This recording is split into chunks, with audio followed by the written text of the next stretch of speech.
আরেকটা নতুন ব্লগে তোমাদের সবাইকে ওয়েলকাম। তো আজকে সকাল ৫টায় আমি চলে যাচ্ছি এয়ারপোর্টের উদ্দেশ্যে। কারণ আমাকে যেতে হবে বিহার।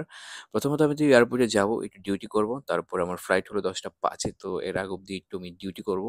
তারপরে আমি চলে যাবো বিহার। আর বিহার কেন যাচ্ছি? ভিডিওটা সম্পূর্ণ দেখো। অফকোর্স বলবো বিহার কেন যাচ্ছি। আর সবার মনে একটি কোয়েশ্চেন থাকে, আমাকে অনেকে ফোন করেও জিজ্ঞেস করছে, মেসেজ করছে যে ইন্ডিগোর কি হয়েছে? অ্যাকচুয়ালি কিছুই হয়নি। আবার নরমাল পজিশনে চলে এসেছি Indigo back in normal life, যেরকম মানুষের জীবনে আপস এন্ড ডাউন থাকে, এরকম কিছু প্রবলেম আছে, তাতে যে কোনো এফেক্ট হবে তাই না। দেখুন, এয়ারপোর্ট পুরো ফাঁকা আছে। ইন্ডিগো আবার নরমাল অপারেশন শুরু করে দিয়েছে।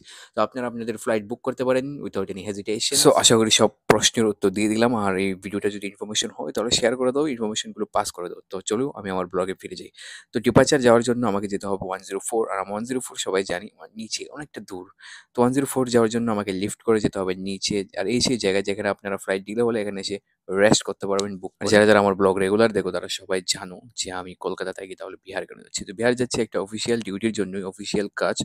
তো অফিসিয়াল কাজের জন্য আমি চলে যাচ্ছি বিহার। আর বিহার যাওয়ার জন্য কলকাতা টু বিহার একটা এটিআর চলে, যেটা রেগুলারই চলে।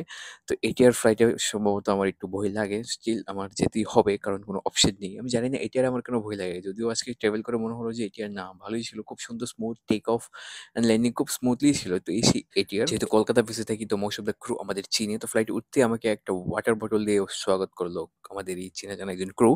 তো এই সেই আমার সিট, যেখানে সামনে বসে দুজন প্যাসেঞ্জার। ফার্স্ট টাইম আমি এটিআর এত সামনে ট্রাভেল করছি। এটিআর অনেক ট্রাভেল করেছি বাট এত সামনে আর ট্রাভেল করিনি। তো এখানে একজন জাম্প সিট থাকে যেখানে ক্রু বসে, আর এই সেই আমার সিট একদম সামনে। আর আমরা সবাই জানি যে এভিয়েশন যারা জব করে তাদের ঘুম একটু কমই হয়। তো রাতে আমার ঘুম একটু ভালো হয়নি, তো ভাবলাম যে ১ ঘন্টার ফ্লাইট, একটু ফ্লাইটে ঘুমিয়ে নেবো। কিন্তু এই বাবুটার পছন্দই হয়নি আমার ফ্লাইট, এত চিল্লাইছে যে আমি ঘুমাইতেই পারিনি।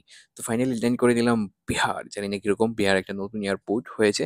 যদিও এখানে এসে জানতে পারলাম যে বিহারের এখনো রানওয়ে তৈরি হয়নি, এয়ারফোর্স রানওয়েতে ল্যান্ড করতে হয়। তো এই সেই বিহারের এয়ারপোর্ট, মানে পূর্ণিয়া এয়ারপোর্টের আউটসাইড কাইন্ড অফ এরকম দেখতে। সো গাইস, এয়ারপোর্টে আমার কিছু অফিসিয়াল কাজ ছিল, মানে ডকুমেন্টস এর একটা ব্যাপার ছিল। তারপরে বাইরে বেরিয়ে দেখলাম ট্যাক্সি দাঁড়িয়ে আছে হোটেলের তরফ থেকে। অ্যাকচুয়ালি এয়ারপোর্টে আমাদের পিক আপ অ্যান্ড ড্রপটা কোম্পানির তরফ থেকেই থাকে, প্লাস হোটেলটাও থাকে যখন কোনো জায়গায় আমরা যাই অফিসিয়াল কাজে।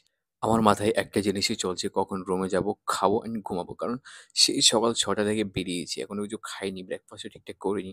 আর বাইরে বেরিয়ে দেখি ওয়েদারটা খুবই সুন্দর আর আশেপাশের জায়গাগুলো খুব সুন্দর। কেমন যেন বাংলাদেশ, বাংলাদেশ বলা ভাইবস আসছে। তোমরা কমেন্ট করে বলো তো অ্যাকচুয়ালি এগুলো দেখতে বাংলাদেশের মতো মনে হচ্ছে কিনা? সো এয়ারপোর্ট থেকে আমার হোটেলের দূরত্ব almost 20 minutes of cab ride. তো ফাইনালি আমি 20 মিনিটস রাইড করে চলে আসলাম হোটেল প্যারাস ইন্টারন্যাশনাল বলে কিছু একটা হবে মেবি। তো হোটেলটা তো দেখতে খুব সুন্দর, ইন্টেরিয়রটাও খুব সুন্দর, রিসেপশনটাও খুব সুন্দর অ্যাম্বিয়েন্সের মধ্যে ছিল। তো আমার ফ্লোর হলো 3rd ফ্লোর 305, আমার রুম নাম্বার। রুমে এসে একটা আরেকটা এক্সাইটেড ব্যাপার করে, রুমটা I don't know about others, but আমার তো সবসময় একটা এক্সাইটমেন্ট কাজ করে যে হোটেলের রুমটা কিরকম সুন্দর হবে। বাট ঢুকে আমার খুবই পছন্দ হয়েছে, এত খারাপ না। খুব সুন্দর একটা মিরর দেখেছি যেখানে আমি সকালে উঠে ফ্রেশ আপ হয়ে নিজের চেহারাটা দেখতে পারবো।